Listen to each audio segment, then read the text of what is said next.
Good morning, everybody, and welcome to Coffee and Conversations. So glad that you are all here, and hello to everyone watching online. We are very excited today to have Rick Perrin here from the U.S. Census Bureau. And so Coffee and Conversations, if you're not aware, is a joint effort of the Carsey School of Public Policy at the University of New Hampshire, the Certified Public Managers Association in New Hampshire, and the New Hampshire Bureau of Education and Training. And so, really glad to have Rick here today. Rick is currently a Supervisory Partnership Specialist with the United States Census Bureau. And the 2020 decennial census is his third tenure with the Census Bureau, with similar duties in 2010, and as a field supervisor for the American Housing Survey in 2017. The decennial census is used to distribute billions of dollars in federal funding to local communities, and also determines the number of seats each state has in the U.S. House of Representatives. Rick is also a veteran radio DJ, professional announcer, and function DJ with work at several New Hampshire and Massachusetts radio stations, and has worked as one of the voices you hear on local and Sirius radio reporting on New England traffic. Rick is a graduate of the University of New Hampshire in Manchester. Rick can drive just about anything, has built a whole bunch of stuff, is an avid New England sports fan, and owns and operates his own business, a regional disc jockey and music production company. Please welcome me in welcoming Rick Perrin. I have to talk to the guy who wrote that. Far too much information. Good morning. Thank you very much for having me in. Again, my name is Rick Perrin. I am the Partnership Specialist for this particular area, and very, very pleased to be here. This presentation won't be too long, probably 3-4 hours tops. I think I'd be in trouble for that. Anyway, I am a Partnership Specialist. It's my job to go around to different agencies and let them know about the importance of the census. Today is going to be 5 main points. I'll do this fairly quickly. We are the largest statistical agency in the U.S. We conduct over 135 surveys at any one time. Every 10-year one, the decennial that's going on now. That's the important one. They count everybody in the U.S. from infant right on up. And they'll count everybody once and in the right place. And it's not a big job. There's only 330 million people, nothing serious. If you were to start right now and go 1, 2, 3, you'd take about a week and a half to get to 1 million. So it's a fairly big job. We also do economic programs, American community, American housing that he mentioned. So there's a lot going on. And survey awareness is the big thing. There's a lot of people that are going to be out and about.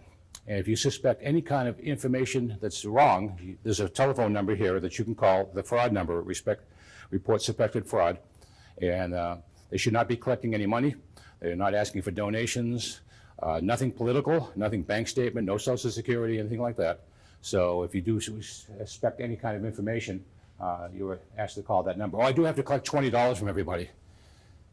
I guess not. Okay. That number again is 1-800. So, but really seriously, if there's any information on that, you can call. Now, we count everybody once and in the right place. People that are snowbirds are counted on April 1st where they are, unless you spend more time in one than the other. Say you spend 7 months here and only 5 months in Florida, you'd be counted here. April 1st is the official census day, April Fool's Day. That's when the information will really start to be counted. Forms and information going out next week. Starts on the 12th, right to the end of the month. Depending upon where you are, you'll receive information in the mail by addresses. And once you fill it out, and once you self-respond, you're done. Your commitment is over. It's mandated by Congress. It was put right up the front, Article 1. The forefathers thought it important enough to put it right there. This is the 23rd census. It started in 1790, so every 10 years. It's important because it really does determine the number of people, but that count determines the amount of money. There's $675 billion that's going to be allocated to the states, the cities, the towns, right down to the local level. School lunch programs, SNAP, Medicare, roads, bridges, after-school programs. Anybody that has anything to do with any kind of funding depends on those numbers. So any of the information that you can spread around to make sure that the forms get sent in, it's very, very important to do. We cover everybody. Everybody gets counted. Nursing homes, hospitals, people that live in group quarters. They actually count jails, people that are in prison. And that's actually a relatively easy count. And if they look in jail and there's somebody missing, they know something's wrong. So that's fairly easy. But again, they count everybody. The most underpopulated group is young children. newborns right up to age 5, and senior citizens. People have asked, why don't you just take the voting records? Well, the voting records are like this, but the town population may be like that. So they want to make sure they get everybody. And it's safe. They have the highest security people. I was just telling this one young lady here, I have to sign into my computer with 2 8-digit numbers and 3 16-digit passwords.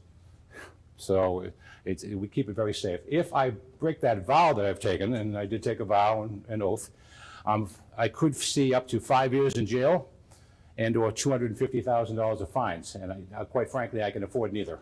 So I want to make sure that it's kept straight. The confidentiality is very, very high.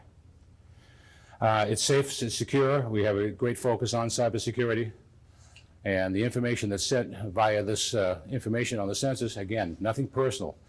There's no social security, there's no bank information, no political, anything like that, no citizenship. It's just numbers. We're looking for statistics. How many here, how many here, how many here? They will ask you on the form your name and address and phone number because they have to contact you again if something happens to the form, if it gets damaged, and how many people are in the home. Usually the homeowner can fill out the one form for everybody, names, ages of children, things like that. But other than that, it's a relatively simple form. It's probably 10 questions. Shouldn't take more than a few minutes. It's easy. There's 4 ways to respond. Once you get the form, you can paper, send it right back, you're done. That's easy. The other way is on a telephone. You can call up and they'll give you a code and you can enter it that way. Cyber on the computer, you can take care of that as well. And if none of those 3 ways work, that's when somebody will come knocking on your door. So they'll give you a couple of chances. They'll send you a letter or a postcard that they've not seen you, and eventually, hopefully, get the information from you. So they never ask for Social Security, any kind of political things, any kind of credit cards, none of that whatsoever. We support very, very many languages. There's 59 that we support regularly. In Manchester alone, there's over 100 languages, but we can get people that can contact that. On the phone, there's 12 languages, specifically, that you can call up in. If you know somebody that's from Haiti and they speak Haitian Creole, no problem, we'll get it covered. So 99% of the people will go through those 12 languages on the left there, and the others are listed here. And again, there's a copy, by the way, of all this, if you'd like to have a copy that you can take along and look at. So we do have a great deal of language support. In my training, I sat in front of somebody that's Chinese, Russian, Spanish, Mandarin, so I had quite a United Nations in my training room. I worked with the Burmese population 10 years ago, and I didn't speak Burmese, and they weren't that strong in English, so we needed a few translators at the time. And the Burmese population are not overly tall, and I happen to be. So the first time that they met me, this gentleman walked in, and he looked up at me with the deer in the headlight look, like, oh my goodness, who are you? And once we found out what we wanted from each other, the numbers and everything, we became very, very good friends. So I worked with Arabic, I worked with Chinese, with Mandarin Chinese and Cantonese Chinese, and so there's been a few folks I've met in my tenures. So there's quite a bit that we can cover. Now, we're inviting everybody to respond. Obviously, it's very important to get the numbers in.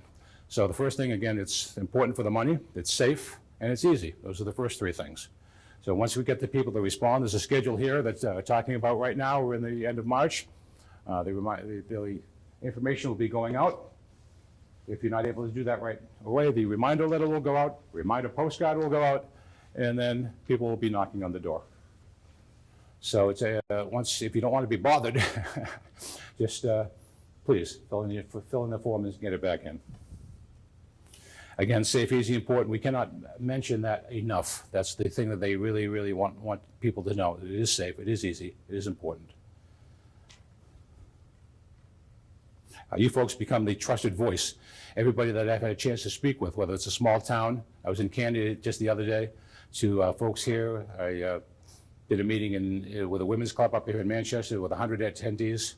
So you folks are the trusted voice. If somebody asks you, hey, what's the census? What's it for? Hopefully you can be able to answer that. We send information to all the schools. The elementary schools have what they call SIS, Statistics in School program. that we send the information home to the parents. And the classrooms are participating. They take census right into the school just to have them, give them an idea of what's going on. So they think that's a very, very good way to go. The higher ones, the middle schools and high schools, pretty much electronic. We just send the information home as you would for a snow day or vacation day or something like that. Oops, there you go. Number 4 point is the census jobs. They're still hiring. They started out looking for 13,000 people in New Hampshire to, and there's a young lady in this room right now that applied, and she will be working for the census and starting training next month. So they're still looking for some. It starts at about $20 an hour and goes up. It pays mileage, 58 cents a mile. I made about $1.50 driving up here. So they're looking for enumerators, what I lovingly call the door knockers, the recruiting assistants, field supervisors, data processors, operations in the office, things like that. So they're still hiring. So information is on the table, by the way, if you'd like some information. The 2 big ones, they're over there, are the things you need to know. It's called Census 101 if there's any questions, and a sheet on confidentiality. So those are there. Also, I will make a note that we have some information on the grants that are available in New Hampshire. We have that as well right over here. You can look over and see if your foundation and your company eligible for any grants. Is that correct? Well, that period is closed as of last Friday. These are mini grants for people who are actually working on helping get out the census. So Okay. So if you didn't hear people that are working on the census that are eligible for grants, that information is here as well. So you can pick that up. So they're still getting some people in the field. The training starts literally next week, goes right through April. And as I mentioned, there's a young lady here that will be going through that. Now, we started really 5 years ago just to get this going. But the main dates were last August. I started last spring, by the way. I'm coming on almost a year now. Advertising has begun. You probably have seen the ads if you're looking at the political debates. There's been there. All of a sudden, we were watching something the other day, and I perked up and said, "Hey, there's one of our ads." So they're definitely out there. Newspaper, you'll see billboards. In Chicago, 10 years ago, we were driving along somewhere, and this amazingly large billboard flashed the census message to us. So they will be out there. Mid-March, people can begin to respond when you receive the information.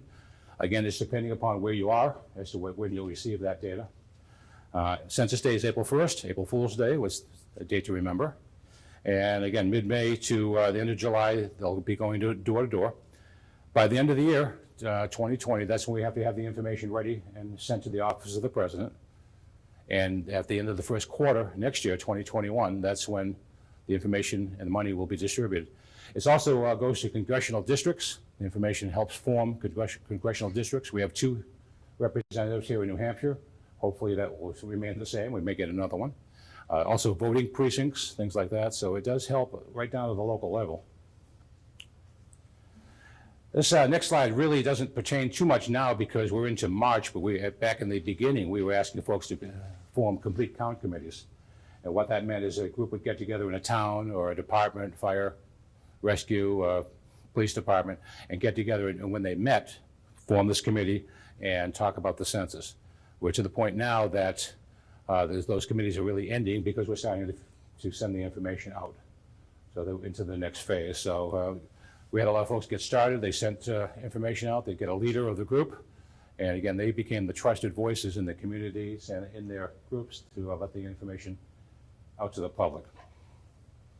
So phases we've mentioned, educational, awareness. Right now we're in the motivation phase to get that word out. That's part of what I'm here to help you folks, ask you folks to do. So if you could give us a hand, we'd very much appreciate that. Reminder phase will be going out after the forms, in the forms of that postcard and letters that I mentioned. And a thank you phase after that for all the complete count committees, for all the groups and businesses and towns that helped us along the way.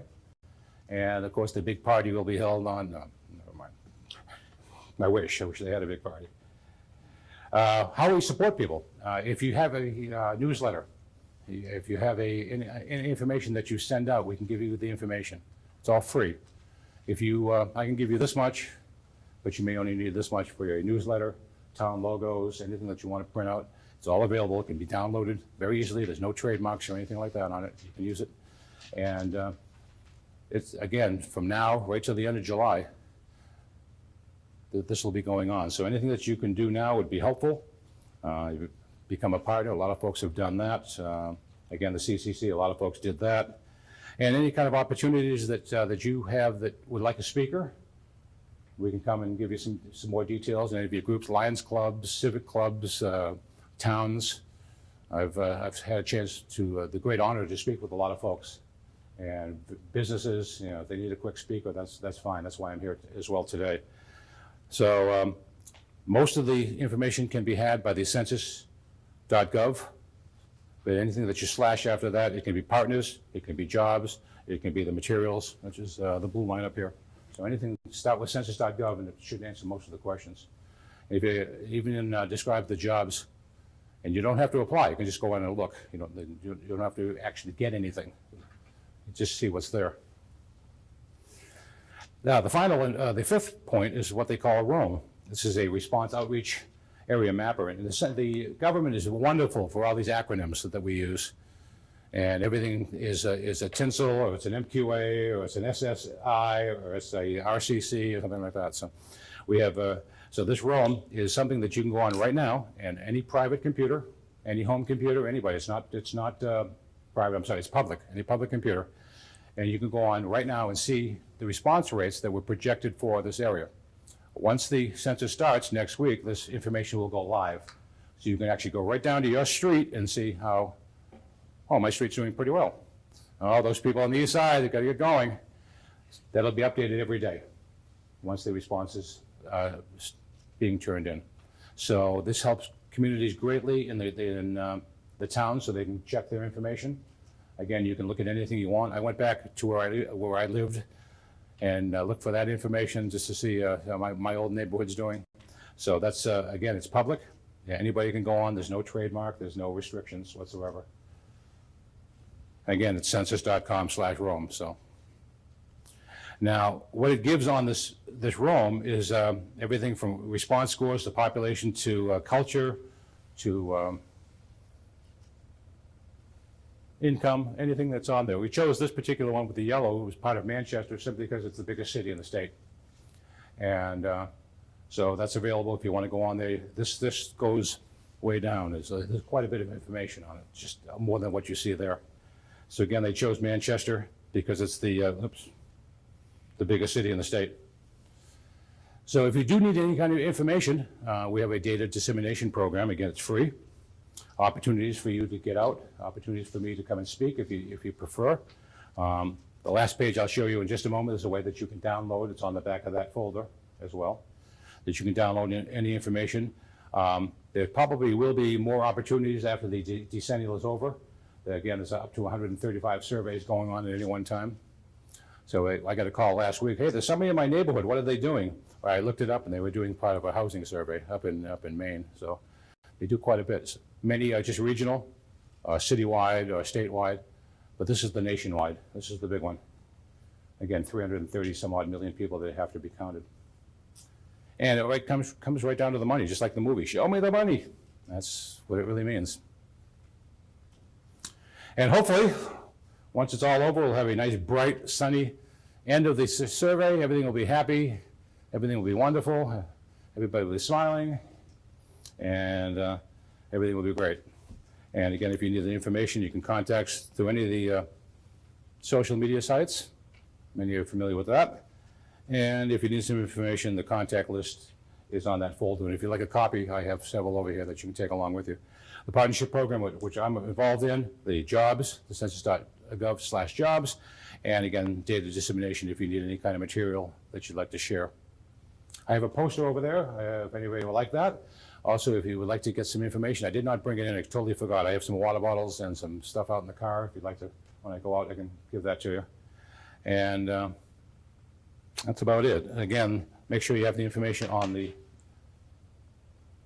grants and information on what the census is and confidentiality and anything else that's over there that you'd like to take along with you. So other than that, all I need is the $20 from everybody, and no, I guess not.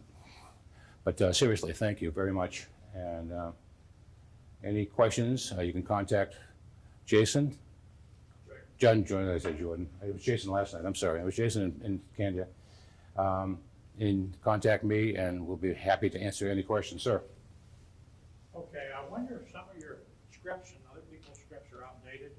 Like, you said you got 58 cents a mile, They may be, yeah. and my understanding is that amazingly enough, they've rolled that back to 57.5 cents. Not that that's a big deal to anybody, half a cent a mile, but, you know, people who are, you know, calling up people to hire them, or people who are outreaching are giving outdated, wrong information. I see that. The question was about wrong data that you see. We have seen these just about everywhere, that the people put up the information and it will say $16.50 an hour, and that's the old rates. Yes. And eventually it was 50, at one time it was 55, then it went 56, then it went to 58, and I do believe you're right now that you mentioned it. I just have 58 in my head, but it is 57.5 cents a mile. So you may see some of the old folders and old posters that recruiting put up. The recruiting has been out in the spring as well. So anywhere you go, you'll see all sorts of information on how to apply, how to get online, and also have some of the smaller ones as well in many different sizes and colors. So yes, right now, as it stands right now, they start at $20 an hour at 57.5 cents per mile. And if you work on a Sunday, it's a little bit more. There's bonus time. And if you work on a Sunday night, that's bonus time. So it could be up to over $30, $35 an hour. Yeah. Looking for part-time students, and you have to be 18. You do have to be fingerprinted. Looking for part-time people, they can put 5, 6, 7, 8, 10 hours a week in or more. There's a gentleman over in Vermont who's 83 years young. He works about 6, 7 hours a week. So they are looking for still a lot of help. Sir. Rick, I just want to make a little bit of an announcement. My role, I work for the New Hampshire Funders Forum. This is the foundations in the state have come together, the Charitable Foundation, Women's Foundation, the Endowment for Health, and others, who had concerns that there was not enough being done.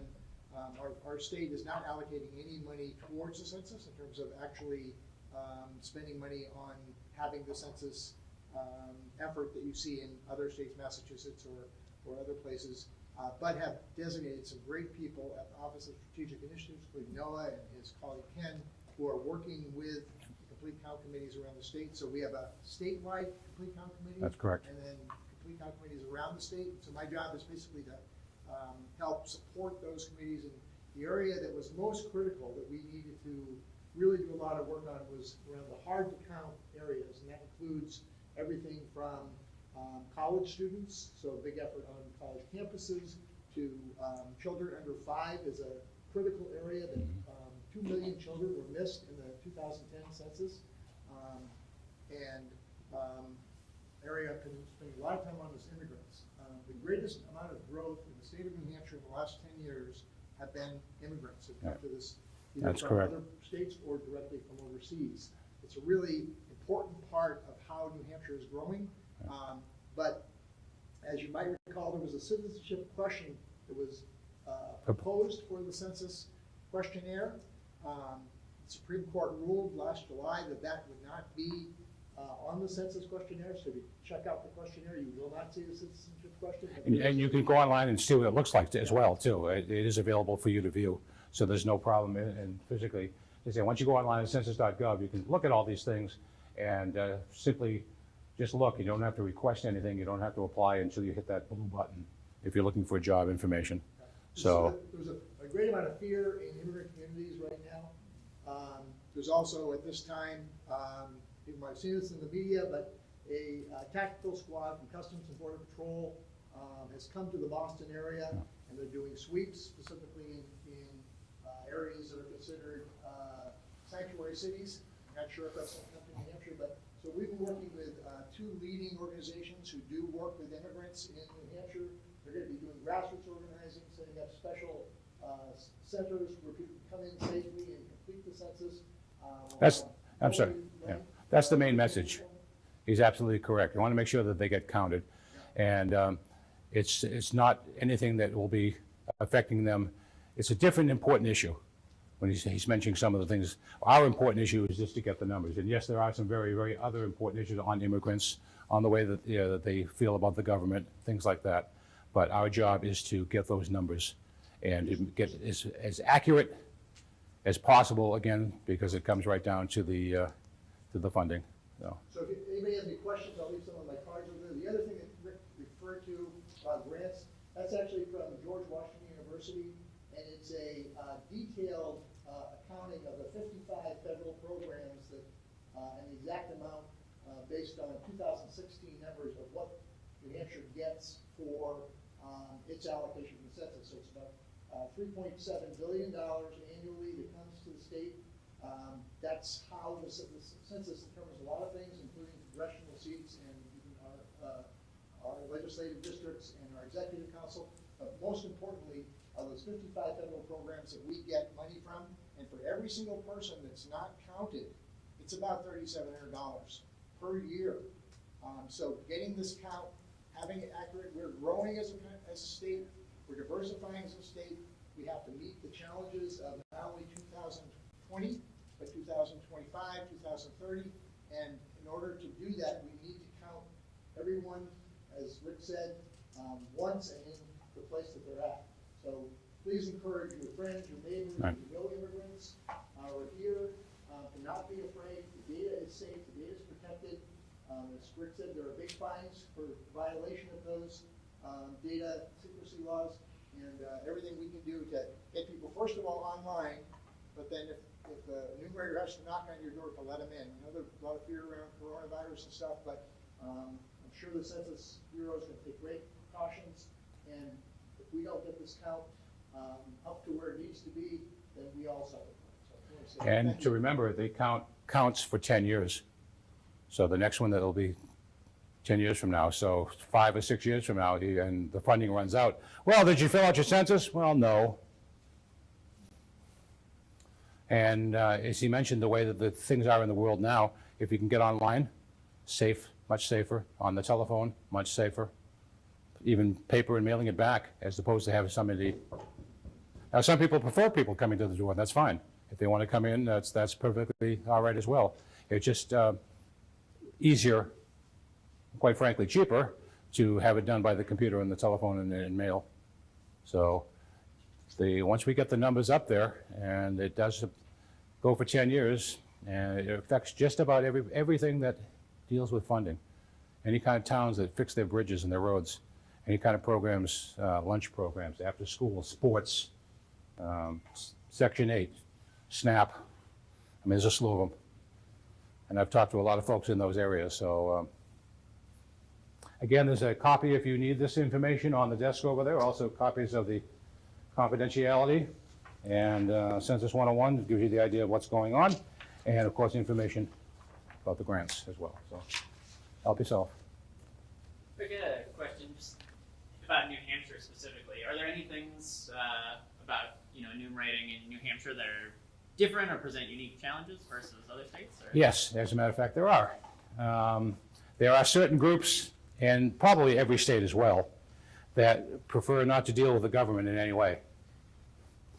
And that's okay. That's their choice. We live in a free country. So there are those that will be difficult to get to because they're out in rural areas, as opposed to, it's actually just almost as difficult to get to the rural areas as downtown Boston. So they have challenges. The teams will go out and do what they can. Oh, by the way, I forgot. They count the homeless everywhere. I've been in touch with the towns and police departments to find out where the homeless reside. And at the end of the month, they'll go out 2 or 3 nights. There'll be crews to go out, put the jackets and hats on, flashlights, and go to these areas and count the actual homeless. The people that are in that situation can actually fill out a form if they'd like, and can give them information as long as they can provide an address. That's okay as well. But those folks have to be counted because they depend on the services that are provided by this funding. So I did that 10 years ago. I did that out in Indiana, and it was a very, very interesting experience. We try very hard to avoid duplicates because the group that will go out and count the homeless will hopefully remember the ones they counted. And, oh yeah, we saw you over here the other day, but it's only 3 nights. It's at the end of March. And they will go out and physically encounter these groups. The people that I talk to in the towns and the police department, I'm asking them, they don't have to make contact. They just physically do not have to go after them. They not necessary to speak with them or contact them. Just give us an idea of where where they reside and where they make a group. And if any of you know of any of those, that'd be helpful too. I have cards too, if you'd like to get my information, other than my name, and I can give you my email and phone. Yes, sir. When I add on to what Rick and Bill said, my name is Noah Hodges. I work with the New Hampshire Office of Strategic Initiatives. In addition to helping manage the statewide Complete Count Committee, we have set up a webpage on our website. If you go to nh.gov/OSI, and you go to the top right-hand corner of the website, it says 2020 Census. We have a number of resources on some of the different hard-to-count populations, especially as I mentioned, young children and families, rural and seasonal populations, immigrants and minorities, college students, especially those living off campus, and seniors, and the elderly. There's a lot of organizations working on, helping to get the count of these hard-to-count populations across the country. There's just a wealth of information, and we try to kind of bring those resources all to one page. Also, part of what we do is, as he mentioned, they actually have people that are in charge of what they call the group quarters, GQ, that contact the nursing home, and contact the assisted living, and contact the prisons, and contact the people where group quarters are, the dorms and things. He's right, dorms are very tough, especially the off-campus folks, because somebody might be attending UNH, but they live in another state. They'll be counted here because that's where they are on April 1st. They will not be counted. If he lives in Colorado, the Colorado count will get their family, but not him. Same thing with, the snowbirds. It depends on where you are on April 1st and how much time you spend. So, again, the under 5 population, very easy to miss because you don't really think about that. Any baby that's born right up until April 1st will be counted. If you're born on April 2nd or beyond, you'll be the next one. I just like to say, the site Nostrated is full of posters, flyers, video links, incredible resources. So if you're looking to get the information out to a particular group, you'll probably find resources to reach that group on the OSI resources site. And these folks are very helpful, and I appreciate them very much being here.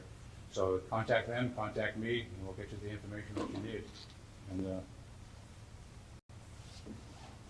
should be fine. And again, we're looking for that strong, accurate count, no duplicates. And people, by the way, also make mistakes. If they put something on the form and mailed it in, oh, I forgot my brother-in-law living in the basement, they can correct it. We do allow mistakes. There's a group that handles duplicates. And quite frankly, I'm going online and I'm putting someone's name in that's a town official. And it goes in the computer and it lists 12 more all around the country that have the same name. So, yeah, there's more than one Kate Smith somewhere. So there are folks that check that. It's all part of the process. They've been doing this a long time. As I say, this is the 23rd large one, but of those 135 other surveys that go on at any one time, there's some very experienced and very, very security-wise folks out there. The New York office has great specialties. And the local office here, by the way, is in Concord. It's over in Loudon Road. So. And I'm over in the Seacoast, but I do travel throughout the state to talk to folks. And again, I can give you my card if there's any information, details you'd like. Rick, I wonder if you could talk a little bit about some of these non-decennial Oh, sure. censuses and how they kind of fit in with the bigger picture. I know you said you worked in the 2017 housing survey. There are others, certainly. There are many others. The big ones are the American Housing Survey. I did that in 2017. And the census randomly picks houses throughout the state, and we go over and ask them about anything about their house, when it was built, how the age, plumbing, what you have in the house in the way of appliances, electricity, last time you made repairs. It is quite a bit of information. As I recall, I think it was 84 questions, and don't quote me on that. And it took about anywhere between 25 minutes, 35 minutes for the homeowner to get the information. It was new. We had new computers the first time we had used those, so we had to kind of put the information in with the computer as opposed to the old days and just quickly write it down and transcribe it later. But you actually go into the home and you're able to, if they want you to, you can sit there and look at it. And again, they ask you about your piping. They ask you about your heating system. They ask you about what type of fuel you use. So that's the American Housing Survey. They also do economic surveys, which help if somebody's going to start a business somewhere. They want to make sure that the economic area is good to start a business. If, for example, you wanted to start an American Indian study group in northern Coas County, probably not the best idea because there aren't that many American Indians there. But if you're in the downtown Rochester somewhere and you see that the population is right there, they could use a hair salon, fine. You want to have a coffee shop, they're able to start a business. They also have business surveys, again, to see what's going on, what type of business is out there.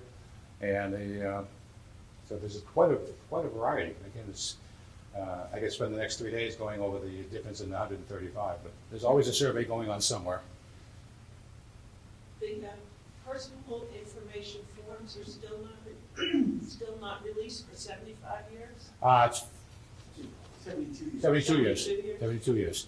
They released 1940 back in 2012, and 1950 will be released in 2022, which are very, very helpful for folks that do genealogical surveys.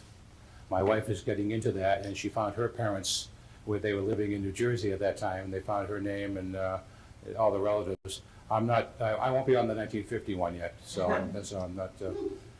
In fact, I won't even be on the 1961 yet, so I have to wait till 2042. So hopefully we'll be around for that.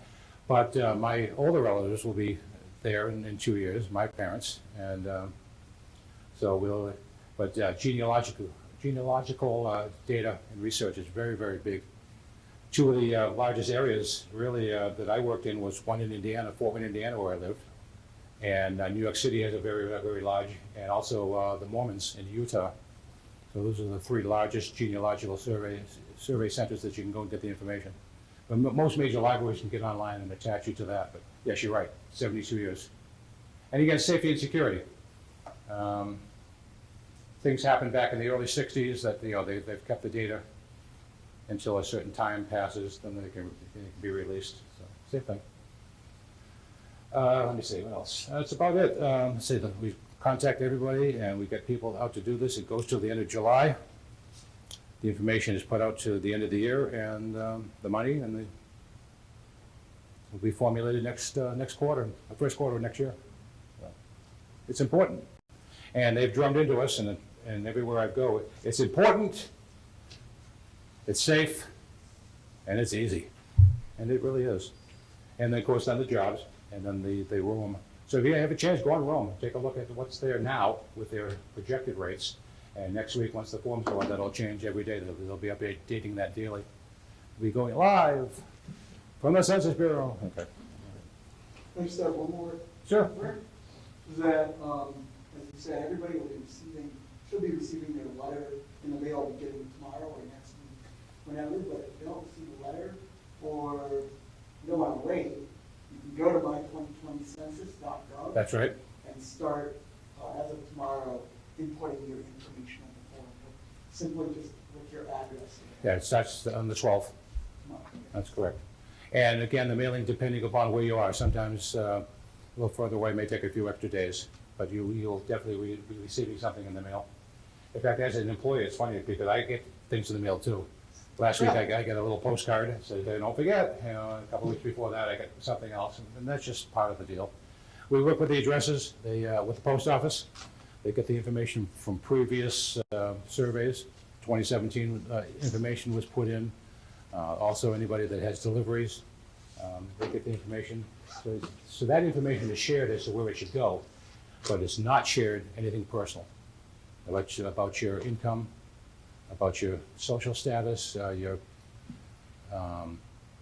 bank statements, Social Security, anything like that. That is not on there.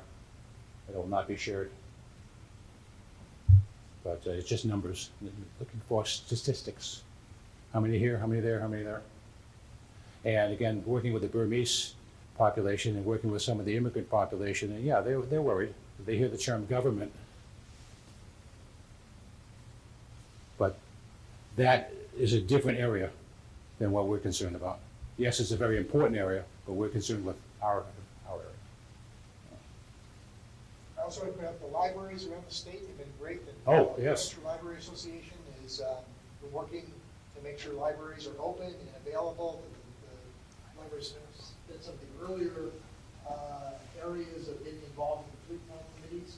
So the rural people or people who don't have internet access, there's a big digital divide out there. The libraries are gonna be there, have people to guide people to the census site and be an easy way for people who can't do it online at home to access the census site and fill out the questionnaire. And when you go in, the person will not be over your shoulder telling you what to do. There'll probably be a background that you can look at and be fairly private. No one will be over your shoulder, and no one will be telling you, oh, you shouldn't, oh, you're not 57, you know. That won't happen. It's your information. And the state library has been wonderful, absolutely. I have set up 9 or 10 what they call MQAs, mobile questionnaire assistance areas in my area from all the public libraries with 2 hours here, and they advertise it on their website, town newsletter, any way they can. Let these people know that yes, you can come in. Once you fill out the information on your computer, you're all set. It's almost like voting. Feels pretty good when I come out of the voting booth like I did yesterday, and hey, I contributed.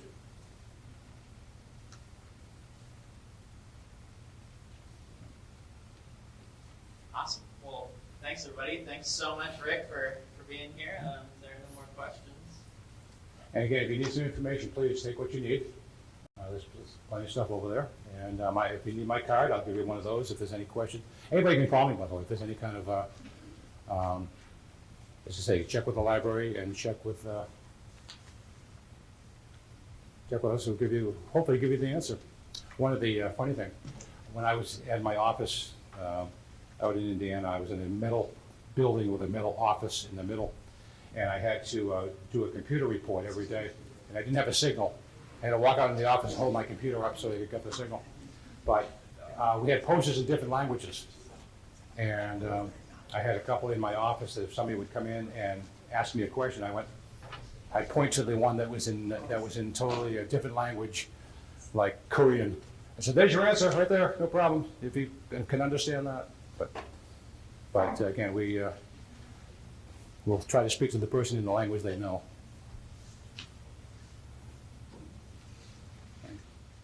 Thank you so much.